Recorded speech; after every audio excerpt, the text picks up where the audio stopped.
மிருகசீட நட்சத்திரக்காரங்களுக்கு இந்த பாரப வருடம் என்ன மாதிரியான பலன்களை சொல்ல இருக்குது அப்படிங்கிறத நம்ம பார்க்குறோம். பாரப வருடம் அப்படிங்கிறத பொறுத்த வரைக்கும் மிருகசீட நட்சத்திரக்காரங்களுக்கு வீடு, வண்டி, வாகனம், சொத்து, இந்த 4 விஷயம், அதாவது வீடு, வண்டி, வாகனம், சொத்து போன்ற 4 விஷயங்களுக்குமான யோகத்தை கொடுக்குது. திருமணம் இல்லாதவங்களுக்கு கண்டிப்பான முறையில் இந்த ஆண்டு திருமணம் நடக்கும். ஆகஸ்ட்லேருந்து நவம்பருக்குள்ளே திருமண காலகட்டங்கள் கூடி வரும். விற்க முடியாத பழைய சொத்துக்கள் இருந்தால் அந்த சொத்து விற்பதற்கான ஒரு யோகம் அப்படிங்கிறது நிச்சயமாக உண்டு. பழையதை மாற்றி புதியது வாங்கக்கூடிய யோகம் உண்டு. மனசில் ஒரு குழப்பமான சூழ்நிலைகள் இருக்கும். அந்த குழப்பத்துக்கான ஒரு முடிவு அப்படிங்கிறது இந்த பாரப வருடத்தில் உங்களுக்கு கண்டிப்பாக இருக்குது. இருதயம் சம்மந்தப்பட்ட வகையில் நீங்கள் கவனமாக இருக்கணும். அறுவை சிகிச்சை நடந்துடுமோ அப்படின்னு நீங்கள் பயப்பட வேண்டிய சூழ்நிலைகள் கூட நடக்கலாம். எதுக்கும் உங்களுடைய இருதயத்தை ஒரு முறை நீங்கள் செக் பண்ணிக்கிறது நல்லது.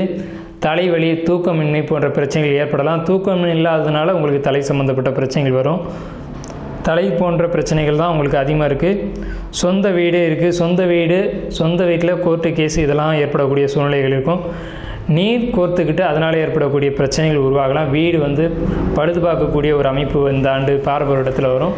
பழுது பார்த்துக்கணும். அப்படி இல்லை அப்படின்னா இடமாற்றம், வீடு மாற்றம், புதிய வீடு மாறி போகக்கூடியது, வாடகை வீட்டில் இருக்கக்கூடியவங்க புதிய வீட்டுக்கு போகக்கூடிய அமைப்போ அல்லது புதிய வீடு வாங்கக்கூடிய யோகமும் நிச்சயம் வரும். அந்த வீடு வாங்குறதுக்கான கடன்களும் வரும். நீங்கள் இந்த பாரப வருடத்தில் மிருகசீட நட்சத்திரக்காரங்க வழிபட வேண்டிய கோயில் ஆதி நாராயண பெருமாள் கோயில், திருவள்ளூர், சென்னை.